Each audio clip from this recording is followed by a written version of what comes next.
हे friends, welcome to my new vlog. तर आज आहे 7 एप्रिल आणि आज माझ्या मम्मीचा बर्थडे आहे. तर चला आता केक कापूया. तर मम्मी आता केक.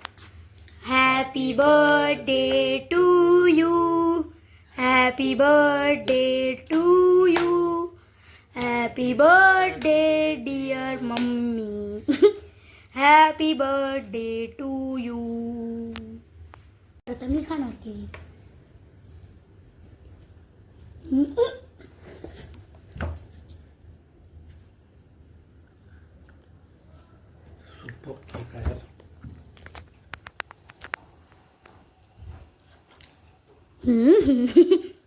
मला लावला. हे फ्रेंड्स, माझे मम्मी पप्पा, दीदी माझी भांडुपला आहे. तर फ्रेंड्स, आता आम्ही जेवायला बसलो आहे. तर जेवायला आहे पनीर क्रिस्पी, पनीर बटर मसाला, तंदुरी रोटी, ही गार्लिक नान, ही तंदुरी रोटी आणि गुआवा ज्यूस. तर तुम्ही पण या जेवायला. आणि असा या प्रकारे मी माझा मिनी ब्लॉग एंड करतोय. तर जर तुम्हाला मिनी ब्लॉग आवडला असेल तर लाईक करा, शेअर करा आणि माझ्या चॅनलला सबस्क्राईब करा. थँक्यू.